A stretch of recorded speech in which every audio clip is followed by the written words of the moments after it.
नमस्कार। आज हम छत्तीसगढ़ के 25 मॉक क्वेश्चन करने वाले हैं। ठीक है, वस्तुनिष्ठ क्वेश्चन। जैसे अभी हाल ही में जो एग्जाम में जैसे एसआई हुआ है और शिक्षक भर्ती परीक्षा हुआ है, उसमें या पीएससी ने जैसे पिछले 2022 के प्री एग्जाम में जिस तरह से है ना छत्तीसगढ़ के क्वेश्चन आए हुए हैं एग्जाम में, उसी आधार पे कुछ क्वेश्चन बनाए हुए हैं। तो चलिए देखते हैं कि आप स्व मूल्यांकन कीजिए कि आप कितना क्वेश्चन सही कर पाते हैं। ठीक है, तो चलिए स्टार्ट करते हैं क्वेश्चन।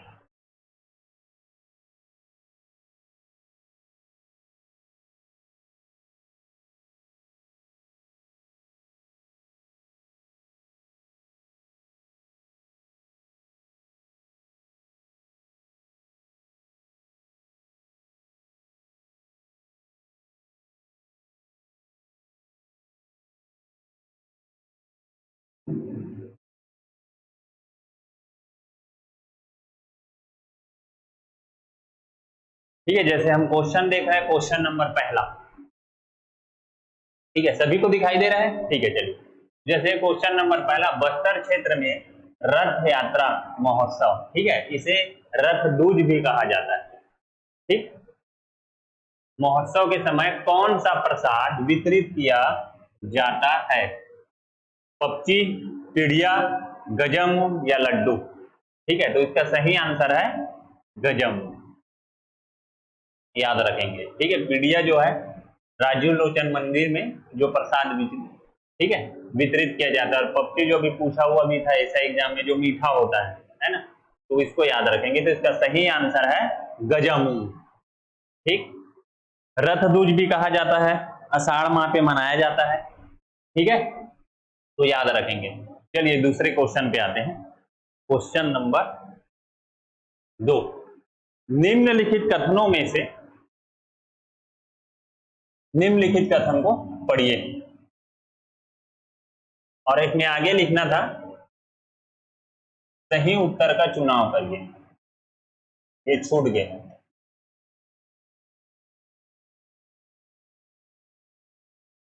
ठीक है, निम्नलिखित कथन को पढ़िए और सही उत्तर का चुनाव कीजिए। तो पहला कथन दिया है, बिजांग पर्व बस्तर क्षेत्र में मनाया जाता है, तो ये सही है। यह चैत माह में मनाया जाता है, यह आषाढ़ माह में प्रारंभ होता है। इस पर्व में माटी माँ का आभार व्यक्त किया जाता है। तो पहला कथन सही है, दूसरा कथन गलत है, तीसरा सही है और चौथा सही है, क्योंकि ये आषाढ़ माह में मनाया जाता है। ठीक है, बीज बोते समय है ना, जो माटी माँ है उसको आभार व्यक्त किया जाता है। तो याद रखेंगे, बीजांग पर्व आषाढ़ माह और माटी माँ को व्यक्त किया जाता है। तो इसका सही आंसर दो तो नहीं है, देखिए किसमें, हाँ, तो ये नहीं होगा, ये नहीं होगा। ठीक है, इसका सही आंसर है ये। ठीक है, तो आपको ध्यान रखना है, जब कथन या कूट वाले क्वेश्चन बनाएंगे तो जो आपका कथन गलत है, जैसे कथन था दूसरा गलत है, तो आप ऑप्शन में देख लेंगे कौन कौन से ऑप्शन में दूसरा कथन था, उसको आप क्रॉस कर देंगे, उस पर ध्यान ही नहीं देना है। अब जिस पे नहीं है उस पर बात करना है। तो एक ये भी सही है और 3 भी सही था, लेकिन उसके साथ चौथा भी सही है, तो सही आंसर होगा यह। ठीक है, तो ये कूट क्वेश्चन को बनाने का एक तरीका है, ध्यान रखेंगे। आगे बढ़ते हैं क्वेश्चन नंबर 3 पे। इरपू पंडू त्योहार के संबंध में कौन सा कथन असत्य है कह रहा है? इसको ध्यान देंगे आप क्वेश्चन पे।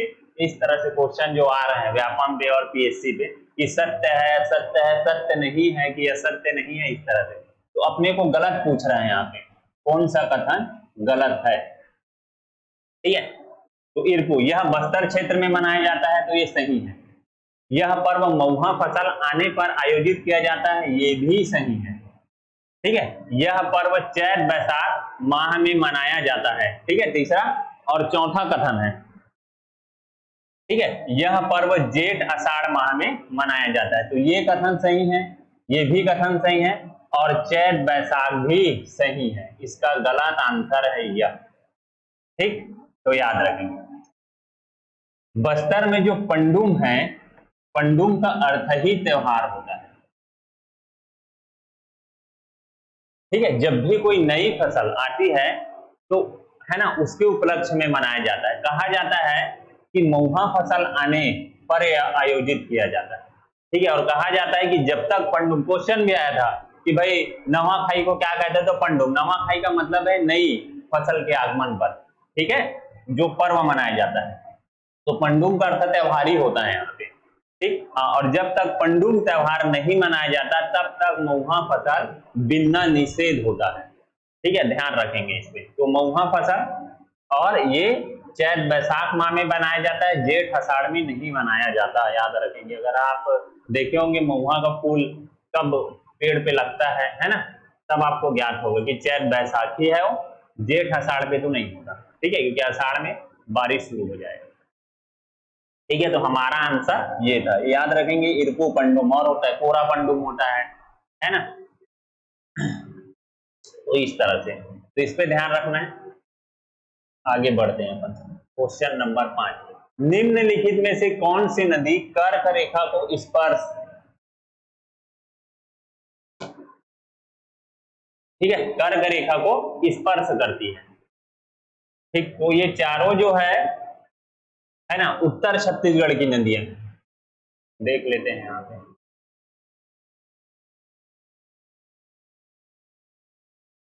इस तरह से है ना, उत्तर छत्तीसगढ़ की नदियां, एक है कि यहां से हल्दू नदी निकलती है ना, मतरिंगा चोटी से रिहंद नदी निकलती है, ठीक है, यहां से खुड़िया पठार से कन्हार नदी निकलती है, और यहां से ही इब नदी निकलती है, ठीक है।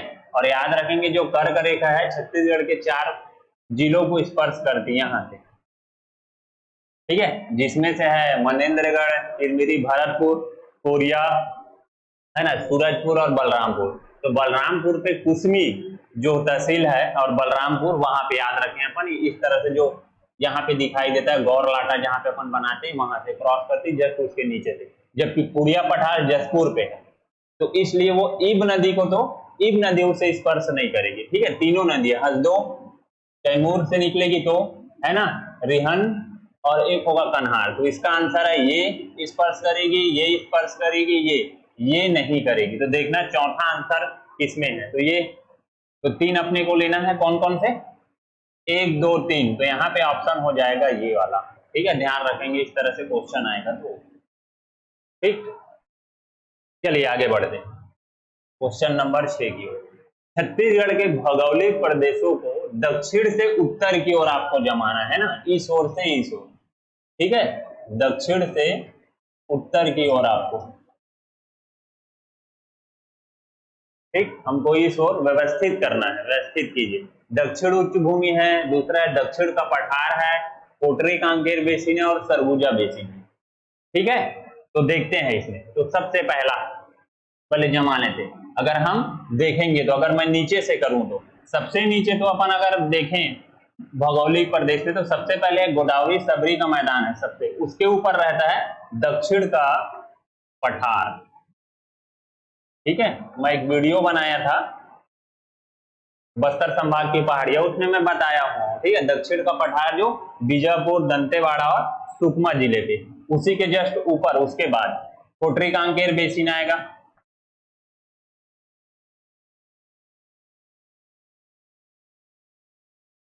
ठीक है, उसके ऊपर, है ना। फिर कौन सा आएगा, दक्षिण उच्च भूमि,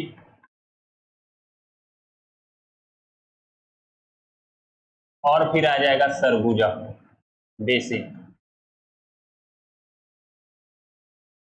ये, ठीक है। याद रखेंगे ये दोनों जो है, ये दंडकारण्य पठार का उप विभाग है। ये जो दक्षिण का उच्च भूमि है, ये महानदी बेसिन, ठीक है, जो अब हम सीमांत उच्च भूमि पढ़ते हैं उसका हिस्सा है, जो दुर्ग और बालोद जिले पे है, ठीक है, याद रख, बालोद और दुर्ग के दक्षिण क्षेत्र पे, और थोड़े से, ठीक है, रायपुर के पश्चिम क्षेत्र में इसका विस्तार है, और सरगुजा बेसिन है जो पूर्वी बघेलखंड का। तो इसका सही ऑप्शन है, ठीक है। अगर क्रम जमाए तो दक्षिण से उत्तर की ओर, तो सबसे पहला नंबर ये होगा, ठीक है, कौन सा नंबर, दक्षिण का पठार, ठीक है, ये वाला, ठीक, ये पहला हो जाएगा अगर क्रम जमाए तो, उसके बाद ये दूसरा हो जाएगा, ये तीसरा हो जाएगा, और ये चौथा हो जाएगा। तो देखिए दूसरा पहला आना चाहिए, तो यहाँ पे ये दोनों है, तो ये, फिर उसके बाद तीसरा, फिर उसके बाद पहला और चौथा, तो इसका सही आंसर है 7। ठीक है, चलिए तो आगे बढ़ते हैं। अगला क्वेश्चन है अरण्य गुफा के संबंध में कौन सा कथन असत्य है पूछ रहा है ना, मतलब गलत पूछ रहा है आपको। ठीक है, यह बस्तर जिले में है तो सही है। यह गुफा मंगलपुर पहाड़ी में अवस्थित है और यह गुफा गुफनसर पहाड़ी में अवस्थित है और उपरोक्त में से कोई नहीं। ठीक है, तो ये ऑप्शन सही है और ये ऑप्शन सही है। ऑप्शन ए सही है, बस्तर जिले में है, और दूसरा यह गुफा मंगलपुर पहाड़ी में अवस्थित है। ठीक है, ये गुफनसर जो पहाड़ी है ये कुटुमसर पे है। ठीक है, गुफनसर पहाड़ी के छोर में इसका प्रवेश द्वार है माना जाता है, किसका, कुटुमसर गुफा का। तो ये ऑप्शन गलत होगा, तो असत्य पूछ रहा है तो अपने को लगाना है, ठीक है, ऑप्शन सी। अगला क्वेश्चन देखते हैं। अगला है उदयपुर पहाड़ी के संदर्भ में कौन सा कथन सत्य है पूछ रहा है आपको। यहाँ पे आप ध्यान रखेंगे, जब भी ऐसा पूछेगा तो आप उसको अंडरलाइन कर लेंगे, हाईलाइट कर लेंगे। ठीक है, आपको पता होगी पूछ क्या रहा है। ठीक, सत्य है पूछ रहा है। तो इस पहाड़ी का विस्तार रायगढ़ जिले में है, सही है। ठीक है, ये दो पहाड़ी पढ़ते हैं, एक है अपन पढ़ते हैं छुरी और एक पढ़ते हैं उदयपुर। ठीक है, तो इसका विस्तार है कोरबा में और इसका विस्तार कहाँ है, रायगढ़ में। ठीक है, और इन्हीं पहाड़ी के बीच से एक नदी गुजरती है जिसको कहते हैं मांड, मैन पार्ट से निकलती है। ठीक है, तो पहला ऑप्शन सही है, इस पहाड़ी का विस्तार रायगढ़ जिले में है, सही। यह पहाड़ी उदयपुर पहाड़ पर अवस्थित है, तो सही है एकदम। ठीक है, उदयपुर पहाड़ है उसी के ऊपर, ठीक, उदयपुर पठार है उसके ऊपर, उदयपुर की पहाड़ी है। ठीक है, यह पहाड़ी रायगढ़ के उत्तर पश्चिम भाग में है, यह भी ऑप्शन सही है। ठीक, तो हमारे तीनों ऑप्शन सही है, तो इसका आंसर होगा डी। ठीक है, चलो अगला क्वेश्चन। निम्नलिखित में से कौन सा कथन सत्य है पूछ रहा है। आप ध्यान रखेंगे, मैं बार बार बोल रहा हूं, आप अंडरलाइन हाईलाइट करेंगे, आपको क्या पूछ रहा है वो। ठीक है, पहला कथन दिया हुआ है, जसपुर पाट में उत्तर से दक्षिण की ओर श्रृंखलाबद्ध पहाड़ियां हैं जैसे माखेल और कोसंगा, ये सही है। मैनी नदी जसपुर के पश्चिम सीमा पर एक छोटी सी घाटी निर्माण करती है जिसे काकिया क्षेत्र कहते हैं, तो ये भी सही है। ठीक है, जो मैनी नदी है वो ईब नदी की सहायक नदी है। ठीक है, ये जो है खुड़िया पठार है उसी के नीचे से मध्य है ना भाग से निकलती है और इसके पश्चिम भाग जो, ठीक है, जसपुर और कोरबा वाला जो हिस्सा है, ठीक है, वहां पे, सॉरी जसपुर और रायगढ़ वाला, ठीक है, वहां पे स्पर्श करते हुए एक, ठीक है, एक छोटी सी घाटी बनाती है जिसको हम कहते हैं कातिया क्षेत्र। यहाँ पे इस तरह से फिर वो मिल जाएगी नदी। तो ये दोनों कथन जो है वो सही है। ठीक है, तो हमारा आंसर होगा, सत्य पूछ रहा है एक और दो दोनों, तो आंसर हो जाएगा सी। अगला क्वेश्चन, निम्नलिखित में से सत्य कथन का चयन कीजिए। ठीक है, हमें पूछ रहा है सत्य, तो बोल रहा है लुंडे पहाड़ी रायगढ़ जिले में है, तो ये सही है। यह पहाड़ी लैलूंगा पठार के दक्षिण भाग में है, तो ये ऑप्शन गलत है। ठीक है, लुंडेक पहाड़ी से केलो नदी निकलती है, तो ये सही है। ठीक है, जो लैलूंगा, ठीक है, पत्थल गांव का पठार है उसके पश्चिम हिस्से में है यहाँ पे। ठीक है, दक्षिण पे नहीं, क्योंकि दक्षिण में अगर होगा तो फिर वो रायगढ़ में, जबकि इसके दक्षिण में गजमार पहाड़ी, ठीक है, जिसके पश्चिम भाग को काटती हुए बहती है केलो नदी। ठीक, तो याद रखेंगे दक्षिण भाग पे, एकदम दक्षिण नहीं, थोड़ा सा इस, ठीक है, लेकिन ये जो है लुंडेक पहाड़ी ये लैलूंगा पठार के दक्षिण भाग पे तो नहीं है, ठीक है, पश्चिम भाग पे इस ओर है, या हम इस ओर ले सकते हैं थोड़ा सा। ठीक है, तो दूसरा ऑप्शन गलत है। हमको पूछ रहा है कौन सा सत्य है, तो एक और दो सत्य है, तो संभवतः ये क्वेश्चन आंसर पहला, सॉरी मैं गलत लगा रहा हूं, हमारे पास पहला और तीसरा है, तो आएगा आंसर सी। ठीक है, दूसरा तो गलत है, तो जो जो दूसरा ऑप्शन होगा उसको आप क्रॉस कर देना। ठीक है, बनाने का सबसे अच्छा तरीका है कि आपके पास अगर कथन या कूट पे है तो जो ऑप्शन गलत है पहले उसको देंगे। तो दूसरा नंबर तो यहाँ ऑप्शन 2 है तो गलत हो गया, ये तो बनाना ही नहीं है, ये भी गलत है और ये भी गलत, तो बचा ये, तो ये आंसर क्या है, सही है। ठीक है, आपको इस तरह से प्रैक्टिस करना है तब बन पाता है वो। ठीक, चलिए आगे देखते हैं। 10वां, छत्तीसगढ़ में सर्वाधिक वर्षा वाला क्षेत्र है। ठीक है, अब भुजमाड़ की पहाड़ी भी है, रायगढ़ बेसिन भी है और जसपुर का पूर्वी भाग है, तो तीनों सही है, तो ऑप्शन हो जाएगा डी। ठीक है, आगे बढ़ते हैं। निम्नलिखित में से कौन सा कथन असत्य है कह रहा है। ठीक है, आपको गलत पूछ रहा है। ठीक, गलत। तो छत्तीसगढ़ के उत्तरी भाग से कर्क रेखा गुजरती, हमने क्वेश्चन में देखा था अभी, जो कर्क रेखा को कौन सी नदी स्पर्श करती, तो ये सही ऑप्शन है। ठीक है, राज्य में वर्षा का आरंभ जून माह से होता है, सही, 15 से 20 जून तक यहाँ मानसून का आगमन हो जाता है, ये भी सही है। ठीक, प्रदेश में तापमान के आधार पर, ठीक है, 3 ताप कटिबंध है। ठीक है, देखिए, और राज्य का वृष्टि छाया क्षेत्र मैकल का पूर्वी भाग है, तो ये सही है, और ये क्या है, गलत है। 4 ताप कटिबंध होते हैं। ठीक है, तापमान के आधार पर, एक है उच्च, एक है मध्यम, एक है निम्न और एक है निम्नतम। ठीक है, तो याद रखेंगे, तो ये ऑप्शन असत्य है, तो ऑप्शन कौन सा गलत है पूछ रहा है, तो सी। ठीक, चलिए अगला क्वेश्चन पे। 12वां क्वेश्चन, महानदी के सहायक नदियों को पूर्व से पश्चिम की ओर आपको व्यवस्थित करना है ना, इस ओर से इस ओर। तो पहले देख लेते हैं कौन कौन से। तो एक तो अगर हम महानदी देखें तो यहां से तो शिवनाथ है। ठीक, फिर यहां से हसदो है। ठीक, फिर यहां से कोरबा पठार से बोरई है।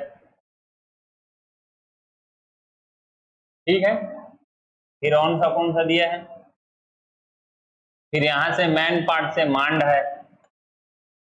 ठीक है, फिर यहां से केलो है, लुंडेक पहाड़ी अभी देखे, और यहां से उड़िया पहाड़ से ईब नदी। ठीक है, तो देखिए हमको पूछ रहा है ना पूर्व से पश्चिम की ओर, तो ये हो जाएगा पूर्व और ये हो जाएगा अपना पश्चिम। तो हमको पहले जमाना है, तो सबसे पहले ईब आएगा, ईब है, फिर केलो है, फिर मांड है, फिर बोरई है, फिर हसदो। तो देखना इन दोनों में आपका ईब है, केलो है, ठीक है, फिर क्या आएगा, मांड, तो ये ऑप्शन सही होगा। ठीक, तो ऑप्शन नंबर सी।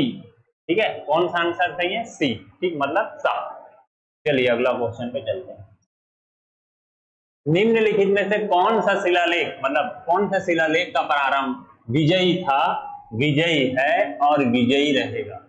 ठीक है, बहुत दिनों के बाद, ठीक है, कोई कोटेशन पढ़ने को मिला है। भारत इतिहास में तो हम बहुत देखते हैं, छत्तीसगढ़ इतिहास में है। ठीक है, तो प्रयाग प्रशस्ति लेख, ये तो समुद्रगुप्त का है। ठीक है, हरिशण कृत। ये होल अभिलेख पुलकेशिन द्वितीय का है।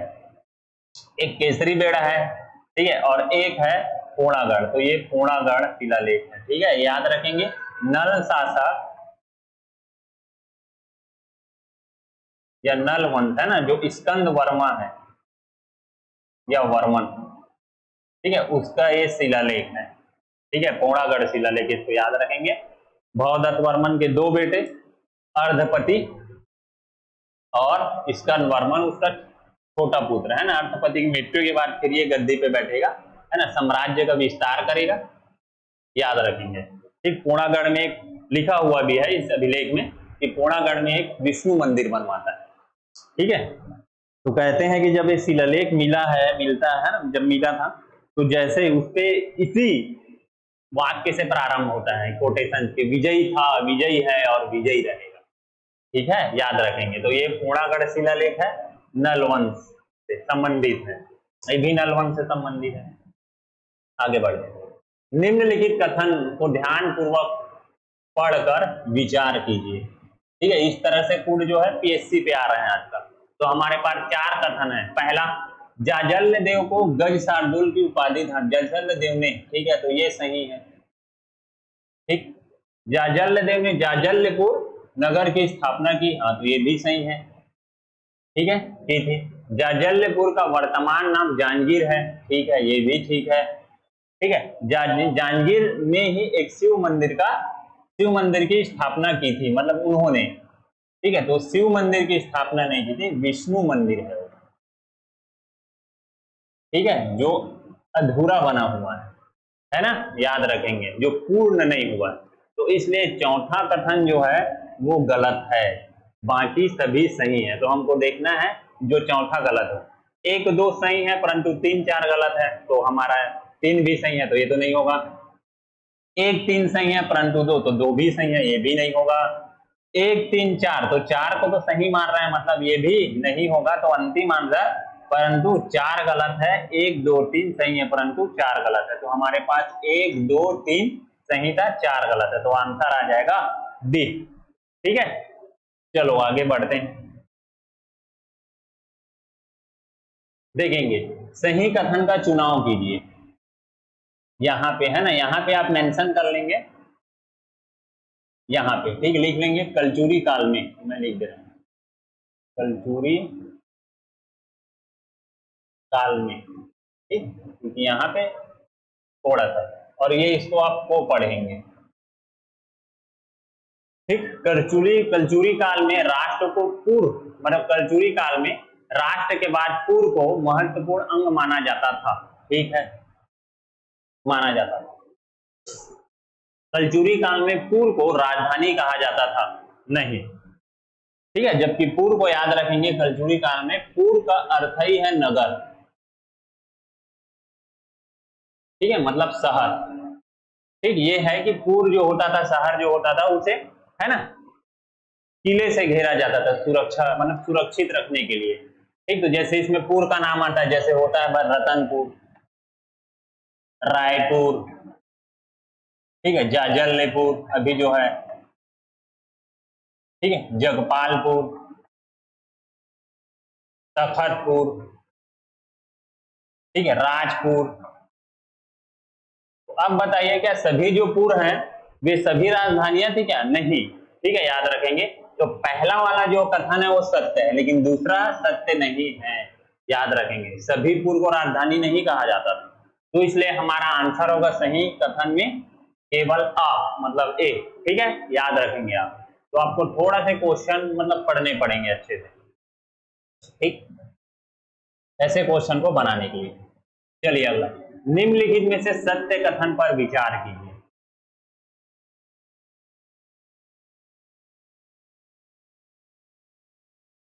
पढ़िए पढ़िए। तो पहला कथन दिया है, इगन्यू ने पटेल के पद को समाप्त कर दिया और सीधे ग्राम प्रधान से संबंध स्थापित किया, ठीक है। तो यहाँ पे गौटिया के बारे में बोल रहे हैं,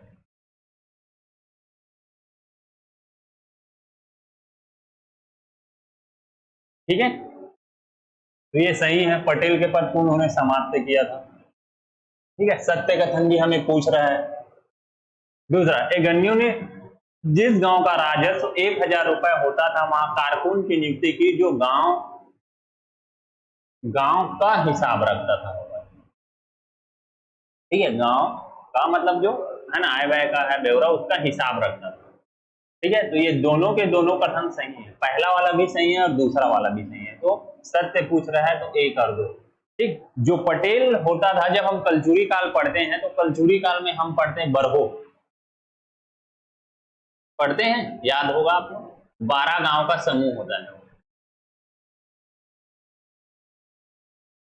12 गांव का जो समूह होता है उसको कहा जाता था बरहो, ठीक है। वहां जब जैसे कई स्थान पे बरहो का जो मुखिया होता था उसको बरहीन कहा जाता था, फिर ठाकुर या दाऊ कहा जाता था, ठीक है, उसी का नाम परिवर्तित होकर बरहो को, ठीक है, बाद में कहा जाता है तालुका, ठीक। तो ये याद रखेंगे, जो पटेल का पद है ये कलचुरी कालीन नहीं है, ये मराठा कालीन है। जब मराठा यहाँ आते हैं तो एक तो है मराठा का जो क्षेत्र रहता है वो महाराष्ट्र रहेगा, जब हम शिवाजी पढ़ते हैं। बाद में जो बाजीराव प्रथम है जिसको हम मस्तानी कहते हैं, वो अपने है ना जब बहुत सारे क्षेत्रों को जीत लेते हैं, मराठा साम्राज्य का विस्तार कर लेंगे, है ना। ऐसे तो सर्वाधिक विस्तार जो होता है वो बालाजी बाजीराव के समय होता है, मराठा काल में, है ना, सर्वाधिक क्षेत्र का विस्तार होगा। लेकिन बाजीराव प्रथम जो है, जो अपने क्षेत्रों को है ना प्रशासन की दृष्टि में कुछ भागों में वो 5 भागों में बांट, जैसे हम होते ग्वालियर के सिंधिया गायकवाड़, है ना, पेशवा पूना के, और नागपुर के अब हम पढ़ते भोसला, इस तरह से धार के पवार, ये सब क्षेत्रों के है ना उनको तो देखेंगे जब मराठा छत्तीसगढ़ आते हैं तो उनके साथ क्या होते हैं, ब्राह्मण सैनिक रहते हैं। ठीक, एक क्वेश्चन आया भी था कि, चलो उसको देखेंगे बाद में, मुझे शायद याद नहीं है, थोड़ा याद नहीं तो मैं गलत बोल पाऊँ, उससे अच्छा है कि मैं ना बोलूँ। ठीक है, तो एक क्वेश्चन आया था पीएचसीपी से रिलेटेड, तो याद रखेंगे बहुत सारे जो सेना पे रहे वो ब्राह्मण थे। ठीक है, मराठा से जो आए थे, महाराष्ट्र से, महाराष्ट्रियन ब्राह्मण थे, उनको शामिल किया गया। ठीक, तो उसमें उच्च जाति भी थे और निम्न जाति के थे, और सभी मराठा थे ऐसा नहीं। तो उनको क्या करता है, पहले तो एक था कि हम पढ़ते हैं कि एक नाम पढ़ते हैं हम सूबेदार।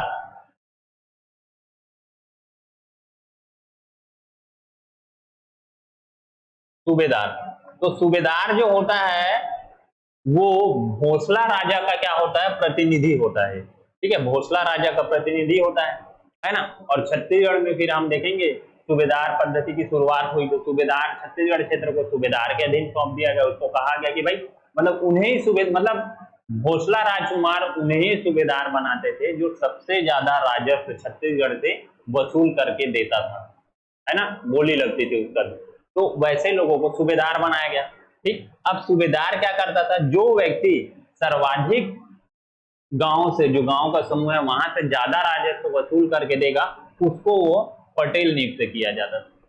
ठीक है, कभी कभी ये भी देखा जाता था अधिकतर की जो भोसला राजा है अपने सगे संबंधी को सूबेदार, और सूबेदार जो है अपने सगे संबंधी को पटेल नियुक्त करते थे। ये रहते थे 12 गांव का मुखिया। ठीक है, तो याद रखेंगे 12 गांव इसके अधीन हुआ करते थे पटेल के। ठीक है, इनका काम था कि जैसे ठेकेदारी प्रथा हम देते ना कि वसूली करना, वैसा ही वसूल करना होता था। ठीक है, तो ये 12 गांव में, तो प्रत्येक गांव में क्या होता था, प्रत्येक गांव में एक अधिकारी होता है जिसका नाम है गौटिया। ठीक है, ये कलचुरीकालीन पद है जो मराठा काल में भी बना रहा। ठीक, प्रत्येक गांव में गौटिया होता था। ठीक, तो याद रखेंगे ये पटेल जो है इनमें से 12 गांव में से किसी एक का ही गौटिया होता था। और ये जिस गांव का गौटिया होता था ना 12 गांव में से किसी एक का, उसी गांव के नाम से याद रखेंगे इस बरहो का नाम पड़ता था। और ये पटेल जो है 12 गांव का मुखिया भी है और किसी एक गांव का गौटिया भी था। ठीक है, तो इसको याद रखेंगे। ये पटेल के पद को समाप्त करता है, क्योंकि क्या, जब एगन्यू आता है तो वो देखता है कि भ्रष्टाचार ज्यादा हो जा रहा है, वसूली मतलब ठेकेदारी प्रथा में जैसे वसूली किया जा रहा है ना।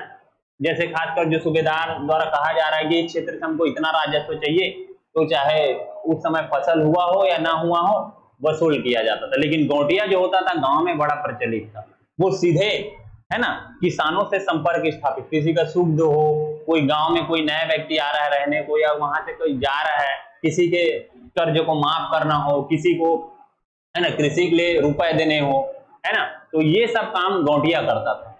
ठीक है, इसलिए बड़ा प्रचलित था। तो उन्होंने पटेल के पद को समाप्त कर दिया और उसके स्थान पे ग्राम प्रधान गौटिया के पद को लाए। याद रखेंगे ये तो यहां तक था। लेकिन जैसे ही हम कहां पढ़ते हैं, जब छत्तीसगढ़ पे पढ़ते हैं कि भाई प्रत्यक्ष रूप से ब्रिटिश, है ना, ब्रिटिश शासन संचालित होती है, 1854 की बात करते हैं सीधा सीधा, है ना, जब क्या वो 13 मार्च 1854 है ना, कि डलहौजी जो है वो नागपुर को भी ब्रिटिश साम्राज्य में मिला लेगा 1854। जब आप देखोगे उसकी हड़प नीति में सबसे पहले सतारा है। ठीक है, इस तरह से आएंगे, और अंतिम में तो हम पढ़ते हैं उसको अवध को शासन के आरोप से उसको मिलाया गया। तो वैसे ही इन्हें भी नागपुर के साथ छत्तीसगढ़ को ब्रिटिश साम्राज्य में मिला लेगा। तब फिर 1861 में बंदोबस्त आता है। उस समय क्या होगा, ये गौटिया है, इसको अब गौटिया करके माल गुजार कहा जाता है, ये याद रखिए। ठीक है, इसको पूछा भी है एग्जाम पे। ठीक, तो इस तरह से। दूसरा है एगन्यू ने जिस गांव का राजस्व 1000 होता था, ठीक है, तो क्या होता था, गौटिया पर भी ज्यादा क्या होना, कार्य का बोझ ना हो, है ना, और ये सुचारू रूप से चले। ठीक है, एगन्यू ने एक अच्छा काम किया था, इन्होंने हर अधिकारी के ऊपर नियंत्रित रखने के एक दूसरा अधिकारी की नियुक्ति की। ठीक है, जैसे कमीन का पद लेके आएगा, पोतदार का पद लेके आएगा, बरार पांडे आएगा। ठीक है, याद रखेंगे। और ये कारकुन की नियुक्ति की है। कारकुन जो है इसको पटवारी कहा जाता था, याद रखेंगे। ठीक है, राजस्व का ब्यौरा रखता था। ठीक, ध्यान रखेंगे। तो ये दोनों कथन सही है। आगे बढ़ते हैं। निम्नलिखित नदियों को राज्य में उनके बहने के आधार पे आरोही क्रम में अपने को करना है ना, लिखा गया है बढ़ते क्रम। ठीक है, तो याद रखेंगे बढ़ते क्रम में क्या होता है, सबसे छोटा पहले लिखा जाता है। ठीक, जैसे 1 2 3 और 4 ये बढ़ते क्रम है, याद रखें। और घटते क्रम में बड़े वाले को पहले लिखा जाता है। तो हमको पूछ रहा है बढ़ते क्रम में व्यवस्थित कीजिए, तो पहला ऐसे ही आपको रखना है, सबसे छोटा फिर बड़ा। ठीक, तो उनके बहने के आधार पे तो देख लेते कौन कौन सी नदियां का। तो महानदी, महानदी तो ऐसे उसकी लंबाई है 851 किलोमीटर, लेकिन छत्तीसगढ़ में बहती है 286। ठीक है, शिवनाथ को देख लेते हैं, शिवनाथ की लंबाई है 290। ठीक, उसके बाद है हसदो, हसदो की लंबाई है 176। और इंद्रावती, इंद्रावती की लंबाई है 264। तो देखिए इसमें पहला नंबर कौन सा आएगा, सबसे छोटा पहले रहेगा ना, याद रखेंगे। तो सबसे पहला हसदो, ठीक है। उसके बाद कहाँ जाएंगे, ये इंद्रावती, उसके बाद 3 और उसके बाद क्या हो जाएगा 4, याद रखेंगे। ठीक है, बढ़ते क्रम कहेगा तो सबसे छोटा को पहले लिखना, तो सबसे पहले हसदो, ठीक, उसके बाद इंद्रावती, उसके बाद महानदी और उसके बाद शिवनाथ। तो ये ऑप्शन सही होगा। ठीक, 18 निम्नलिखित कथनों पर विचार कीजिए। छत्तीसगढ़ में मई माह के अंत में, ठीक है, और जून के प्रथम सप्ताह में गर्म एवं शुष्क हवाएं चलती है, जिन्हें लू कहा जाता है। ठीक है, सही है। प्रदेश के ऊंचे भागों में, प्रदेश के ऊंचे भागों में लू का प्रकोप नहीं होता है। ठीक है, कम होता है। प्रदेश के मैदानी भागों में लू का प्रकोप होता है, तो सही है, तीनों कथन यहाँ पे सही है। ठीक है, तो इसका ऑप्शन है, अपने को पूछ रहे हैं निम्नलिखित कथनों पर विचार कीजिए। यहाँ पे एक लिखना था कि कौन सा कथन सत्य है। सही उत्तर को चुनिए। ठीक है, ये रहना था यहाँ जो नहीं लिखा हुआ है, तो हम लिख लेंगे कि सही उत्तर को चुनिए, तो सही है। प्रदेश के ऊंचे भागों में लू का प्रकोप नहीं होता, लेकिन उतना नहीं होता है जितना मैदानी भागों में होता है।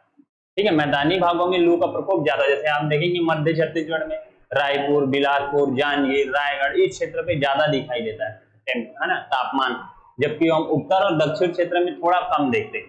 तो वैसे ही आपको ध्यान रखना है। तो तीनों कथन यहाँ पे सही है। ठीक है, इनके आधार पे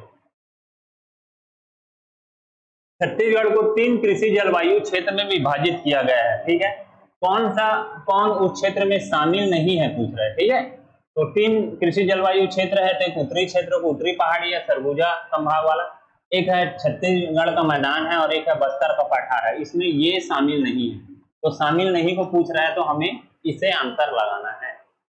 ठीक, चलिए आगे।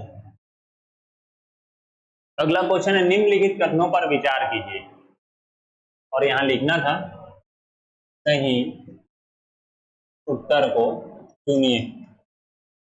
ठीक है, हम लिख लेते हैं, यहाँ पे मेंशन कर लेते हैं, हमको सही उत्तर बताना है। काली मिट्टी को कपास मिट्टी भी कहा जाता है, सही है। ठीक है, जब हम भारत का भूगोल पढ़ते हैं तो हम पढ़ते हैं जो महाराष्ट्र और गुजरात वाला क्षेत्र है उसमें, है ना, काली मिट्टी क्षेत्र है। ठीक, इसका विस्तार छत्तीसगढ़ में लाल दोमट मिट्टी की अपेक्षा कम भाग में है, ये भी सही है। इस मिट्टी का निर्माण लावा पदार्थ से हुआ है, सही है। बेसाल्ट चट्टान लावा से, है ना, कि क्षय होने टूटने से इस मिट्टी का निर्माण हुआ है। ठीक, तो ये ऑप्शन सही है, ये ऑप्शन सही। इसमें देखते हैं छत्तीसगढ़ में जो लाल दोमट मिट्टी है, ये दंतेवाड़ा सुकमा क्षेत्र में पाया जाता है, मतलब इनका विस्तार। ठीक है, याद रखेंगे। और जबकि काली मिट्टी जो है वो कुछ कुछ क्षेत्रों में पाया जाएगा छत्तीसगढ़ के। तो इसका जो विस्तार है कितने क्षेत्रफल पे है, तो ये है 10 से 15% पे है, और जो काली मिट्टी है उसका विस्तार है 8 से 10%। ठीक है, तो ऑप्शन बोल रहा है कि इसका विस्तार काली मिट्टी, है ना, छत्तीसगढ़ में लाल दोमट मिट्टी की अपेक्षा कम भाग में है, तो है ना, तो है कम भाग में, तो इसलिए सही है। और लावा पदार्थ से इसका निर्माण हुआ है, और इसको कपासी मिट्टी या कपास मिट्टी भी कहा जाता है। तो तीनों ऑप्शन क्या है, सही है यहाँ। ठीक, निम्नलिखित कथनों को ध्यान पूर्वक पढ़कर विचार कीजिए। ठीक है, कोंटा तहसील, मतलब जो सुकमा वाला बोल रहा है यहाँ पे,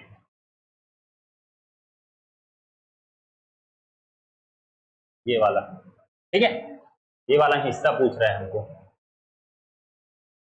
कोटा तहसील के दक्षिण में गोलापल्ली का पठार है, सही है यहाँ पे, ये ऑप्शन सही है। ठीक है, यहां भी कह रहा है सत्य कथन को चुनिए।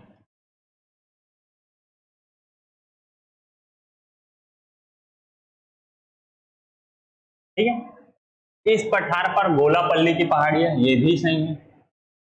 गोलापल्ली पहाड़ी राज्य की सबसे दक्षिणतम चोटी है, ये भी सही है।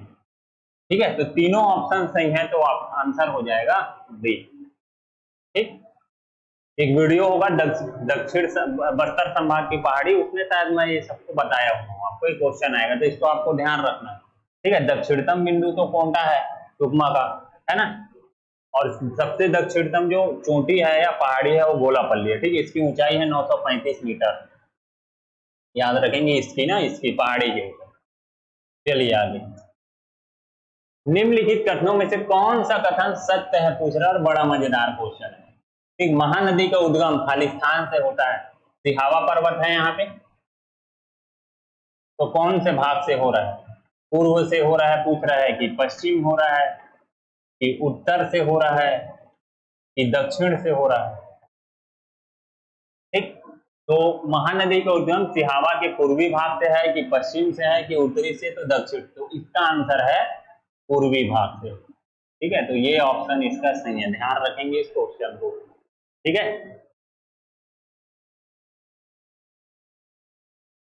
सरकपुरी वंश के किस राजपथ का उल्लेख ताम्रपत्र में पाया गया है? ताम्रपत्रों में तो सर्वाधिकृत है, चाट भी है, भाट भी है, और महादेवी है, तो ये सभी ऑप्शन सही है।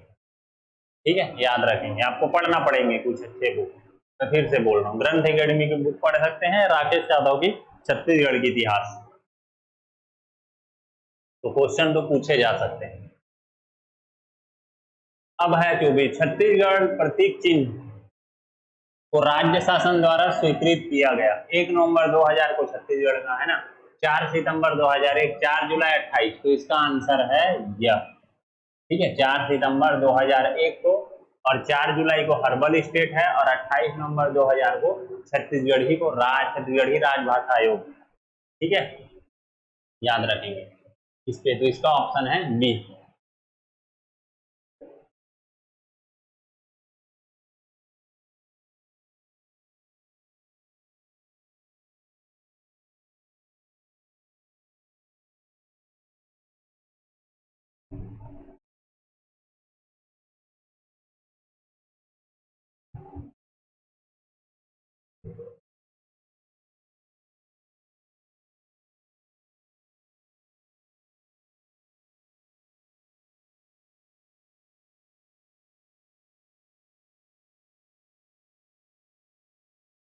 इस क्वेश्चन पे थे अपन। ठीक है, लास्ट क्वेश्चन, धारवाड़ शैल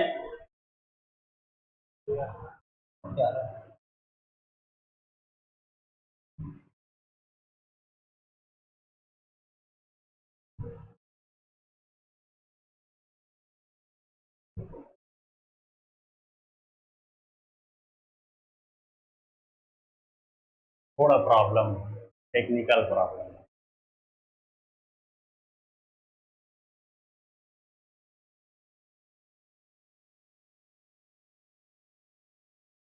ठीक है, तो अंतिम क्वेश्चन है, 24 क्वेश्चन हम अभी देखे थे, है ना, ये प्रतीक चिन्ह वाले ये। ठीक है, तो धारवाड़ शैल,